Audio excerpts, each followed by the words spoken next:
This is the Dover Download Podcast. My name is Christopher Parker, and for the past 25 years, I've had the pleasure of working with, learning from, and talking to a variety of volunteer, staff, and community members. This podcast explores conversations, activities, and a variety of policies and programs which exist here in Dover to improve the community in one way or another.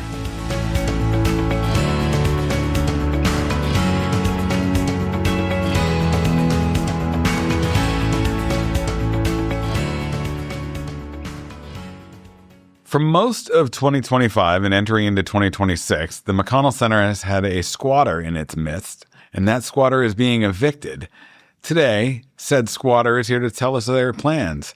Denise LaFrance, the library director here in Dover, how are you today? I'm great. So, welcome to the eviction party. Thank you. What's going on? Lots is going on. So we are planning for our move. Yeah? So we have some dates for you. April 20th is D-Day. We are going to start moving. Okay. And what that means for our patrons is we are going to scale back our operations even more. But there will still be books available and computers available. So what's going to happen on April 20th, we will have a small collection up in room 306 of the McConnell Center, which is right next door to where our children's room has been in the temporary space. So in that room, like I said, we will have Browse Books, which is our newest books, so like the last 6 months of books. Mm-hmm. We will have something for everybody. We'll have some nonfiction, some fiction, some kids' books, some teen books. We will also have some Chromebooks available for people who want to use our computers. There will be printing. Our museum passes will still be available. You won't be able to put holds on books unless they're the new books, because those are going to be in transition being moved to the library. So those are going to be off limits for the 6 weeks of our, I don't know what to call it, our semi-close. Yeah. And we're going to have limited hours. We will be open Mondays from 9 to 8:30, and then Wednesdays from 9 to 5. So like I said, you'll still be able to get your books that are on hold. The whole list will keep going. You'll just have to make your way over during one of those 2 days. And the holds will be specific to new books, not for the collection. Yes, unless they're already, if there's a whole list on older books, those will still be coming. Okay. But yes, pretty much it is the newer books. So if you are interested in getting something that's in the library now, I would do it sooner rather than later. Yep. Now, if I check out a book, will there be any difference in the time I have to read the book? There's a 3-week checkout period now. How is that going to be during that period? Is there status quo or is it changed? It is. And we've talked about that a lot. And I think we need to keep it because we still, the really popular books that have 20 people waiting need to stay at 3 weeks because, to be moved on to somebody else. So it would be way too confusing to change that. But you can return books anytime. Our book drops will still be open. Yep. So that's not a problem. But and the fast reads, will those be part of the browse room, or are those coming offline? No, those will be part of the browse room. So over the past year, you've had maybe 10% of the collection available? Yeah. So we're probably going down to 2%. Right. Yes. I know. We hate to do it. I think it's actually generous that you're able to do it, knowing what we're going to talk about next, which is what the actual move entails, which is not a 5-day turnaround. No, not at all. So the move is going to take us 6 weeks. So from April 20th to June 5th, which is a Friday, which is our reopening day. Yeah. So we are very excited about that. But so the hours here in the McConnell Center will be ending June 3rd, because that's the last Wednesday before we open in our building. The other day, the esteemed Mike Gillis brought up that in 1986, when the library transitioned, there was no real transition because there were no books brought back when the library reopened. We're not going to have that issue, right? No. We have book movers scheduled. We have regular movers scheduled. We have our shelving contractor that's going to set up our shelves. It's all scheduled. It's all happening that first April 20th, that first week we're closed. Right. That's going to be a crazy week. But so everything's going to get moved in, and then the rest of the time is going to be spent setting up the shelves, putting the books back on the shelves, emptying the boxes, the many, many boxes that we had in storage. It's going to be a packed 6 weeks of work. So, yes, there's going to be books on the shelves. The best part about that was when he was looking at you and I and making it like we actually would remember that. And I'm thinking, I was in like 7th grade. Like, I was older than no that, comment. but I wasn't here. And I actually wouldn't have been in 7th grade. What we won't go there. Okay. The experience here in the McConnell Center, has it worked out like you thought? Yes. I mean, I think the setup was better than I thought. I think, for a temporary space, it looked nice, and we were able to get it organized and looking great. I mean, the confusing part was, being on 2 floors. Yeah. 2 different floors. And so that was very confusing for people. So we will be very happy to be all in one building and just be easier for people to find things. The crazy thing is we actually had the luxury of being able to move you here, because the reality is other communities might not have that same luxury. And you and I looked at least 3 other spots that you could have gone to temporarily. Yes. And, if not for mold, one of them would have worked well. But it's crazy to think if you hadn't had the ability, we would have been almost a year with not just 10% of the... With nothing. With nothing, yeah. Right. Yes. So... Somersworth Library is going to be undergoing a renovation, and they came to visit to look at what we did. And so, it's not an easy thing. We'll have to talk to Kevin about maybe a profit center here in the McConnell Center, leasing out space to libraries. We could just leave it set up for them. Right. We've got the shelves. We've got the desk. How is the staff at this point? Are they freaking out as they were when they were leaving the library about going back in? Or are people looking forward to it? How's that? All of the above. Yeah. I mean, we are so excited to get back in our space and get all the programs back running and get our summer reading program going. And so, yes, they're very excited about the new space and, all the new toys that will be in the children's room and all the, space for people to come visit. So that's very exciting. But it's the move is a lot. Do you have a theme song picked out for the? Is the Rocky theme going to be in your head as you're moving books across the street? They'll probably change based on our mood, how we're feeling that day. The logistics, I know from talking to you, 6 weeks is actually less time than you ideally would want. Absolutely, yeah. I mean, the planning. It'll work. The work is crazy. Yeah, we have a flow chart of how everything. Hopefully it's going to work. So, and that something's going to happen in the middle, and something's not going to come in, or somebody's going to not be able to make the date that we have them scheduled. So, did I hear correctly that you're going to be? Maybe I interpreted this, and hopefully I interpreted it right. But the cafeteria is going to be the first space you are leaving in the McConnell Center, as you bring things to 305 and 306 as your predominant space. Yes. Is that right? Yes. Yes. So that will be the first space that's vacated. Absolutely. And then we will still have 305 and 306 because we are also going to it's going to be scaled back because we're only open 2 days, but we still will offer story times. Oh, wow.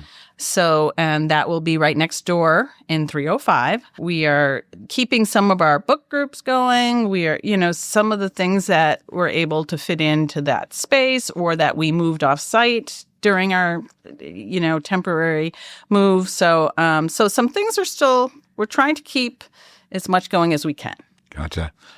And the administrative side of things, when will that move back to the library? You and technical services and things like that? Well, I don't know. I mean, I think we'll be last. We're going to keep, last is best. Exactly, because we're going to need a place to go. I mean, in the transition, when our computer's going to be set up and when are our phones going to be functional, just all that stuff we don't know. So I would suspect we're last, and our technical services staff will probably still be processing books and things during the move. So they will stay put probably until later in the in the 6 weeks. So are you going to look at a second career in event planning and Absolutely not. Absolutely not. Ugh. One thing that I'm going to presume, and that's not a good thing, so I'm going to ask for clarification. Okay. The availability of the digital library remains the same. So Yes. I might not be able to come here and check out something, but I can still go on Libby and I can still go through the checkout process for any digital material. Absolutely. And we actually we've been buying more digital items through this temporary location. And we just, in anticipation of further reducing our collection, we bought more. So it's a more robust collection. And that process it's pretty simple. You just need your library card. Your library You go card. through Overdrive or Libby or however you access it, and you connect the two. Yep. You have a PIN, and so we're still going to be answering emails, and you can leave voicemails. I mean, we'll have the phone on the days we're open. But so if you have problems with that, send us an email, leave us a message. We'll try to help you out. But exactly, it's just your 14-digit library card and then the PIN, which when you sign up is automatically set to the last 4 digits of the phone number that you give us. So, which is how I know the phone number I had 20 years ago. Right. That's where the problems come in when you change your phone. So, So, we'll still be there to help. Cool. Anything else the listener should know? Is your anything you want to preview about what they can experience in the new building? Oh, I am so excited. So the first 2 days were open Friday, 9 to 5, and then the Saturday following 9 to 1 is going to be open house. So the whole building will be open because we know people are going to want to see the staff space and, the whole building. So we'll have staff in different locations to answer any questions that you might have about, how it was. Yeah. I don't know how it was put together and, all that good stuff. And some of the history, because we kind of brought back some of the history. It's really cool. There's the granite pillars of the original, I guess, back entrance. So I'm sure people are going to have a lot of questions. So we will have staff. I'm really looking forward to seeing what people think of the blacklight room and if they wear the Dayglow clothing to go in there. Yeah, Laser tag. That's going to be that's only being open those 2 days because that's staff space. Right. So get in while you can. Exactly. The grand entrance, the new entrance. Yes. How is that? What do you think people are going to experience when they come in that door? So when you come in that door, you have 2 choices. So you're going to go either straight ahead and go into the children's space, or you're going to turn to go up the stairs or use the elevator to go to the main floor or the 3rd floor. So. It's and we're going to have there'll be our bulletin boards there that are advertising all of the things that we have going on. So everything you had before that people liked, it will still be there. The but community gathering. Exactly. So June 5th and 6th are open houses. Open house. And then Monday the 7th, it's business as usual. It is business as usual. And when do you start booking rooms? If I want to have an event in the lecture hall, or if I want to book one of the... It's called the community room now, Chris. Oh. Just so you know. Okay. That's good to know. Yeah. When I want to book the community room, when will that stuff become online? So I would think that... So we just purchased software to put our meeting rooms on. So people will be able to book them through this software instead of having to call us. Okay. They can still call us and we'll do that for them. But so I would predict that would be maybe 2 weeks before we're open. Okay. Yeah. So start pre-planning, but don't start planning. Yeah. So look on our website. I mean, because all this information about hours and everything is on our website, and we will announce when you can book the meeting rooms. And there are more meeting rooms now. So there's more meeting rooms and there's more bathrooms, correct? Absolutely. 2 things that people want. I know. Anything else we should tell the listener before we wrap up? Come visit us on June 5th. We are Very excited. We'll probably be very tired, but we will be very excited. Yes, I suspect June 7th will be a day of rest. Yes. So June 8th will be business as usual. Yeah. Denise, thanks for joining us. I look forward to that grand opening and celebrating alongside you. Great. Thank you. Dover has a wealth of history in its over 400 years of existence. Coming up, Mike Gillis is going to share some of that history with us. This week in 1865, the nation was shocked by the assassination of President Abraham Lincoln, who was fatally shot while attending the play Our American Cousin at Ford's Theater in Washington, D.C. The president's assassin, John Wilkes Booth, was a Confederate sympathizer. President Lincoln's assassination is familiar history. What's less known is Dover's connection to both the president and his assassin. That story would be exposed in a sensational way in the days following the assassination. The connection was Dover's Lucy Hale. Lucy Lambert Hale was born on January 1, 1841, the daughter of Senator John Parker Hale, a prominent abolitionist and a key figure in the Free Soil Party. Growing up in such a politically charged atmosphere, Lucy was no stranger to the spotlight or to the company of influential people. As a teenager, Lucy's beauty, charm, and intelligence made her a sought-after socialite in Washington, D.C. Her admirers included none other than President Lincoln's son, Robert Todd Lincoln. But little did anyone know that Lucy's heart would be captured by a man destined to be forever linked to the tragic assassination of President Lincoln himself. John Wilkes Booth, a successful stage actor, was born into a renowned family of actors, including his father, Junius Brutus Booth, and his brother, Edwin Booth. As a fervent supporter of the Confederacy during the Civil War, John Wilkes Booth's views stood in stark contrast to those of Lucy's father, Senator Hale. Nonetheless, fate would bring Lucy and John together in the most unlikely of circumstances. It was 1864 when John Wilkes Booth first met Lucy Hale. Some accounts suggest that their meeting took place at a party, while others propose that they were introduced by a mutual friend. Regardless of how it happened, the two were instantly smitten with each other. Despite their families' opposing political beliefs, Lucy and John began a secret love affair. The two exchanged love letters, and some accounts even suggest that they became engaged. However, as their love blossomed, so too did John's plan to kidnap President Lincoln. On April 14, 1865, the fateful day arrived when John Wilkes Booth assassinated President Abraham Lincoln at Ford's Theater. As the nation reeled from the shock, Booth fled, eventually finding himself trapped in a burning barn in Virginia. It was there, on April 26, 1865, that Union soldiers closed in on Booth. As the barn burned around him, Booth was fatally shot, and a fascinating discovery was made. When authorities searched his body, they found a photograph of Lucy Hale in his hand. Lucy, the daughter of an abolitionist senator, was now forever tied to the man who murdered the beloved president. In the aftermath of the assassination, their family moved to Spain, where her father served as ambassador. Years later, Lucy would return to the United States and to Dover, and eventually marry William Chandler, a fellow New Hampshireite who would become a U.S. Senator himself. Lucy lived a relatively quiet life until her death in 1915.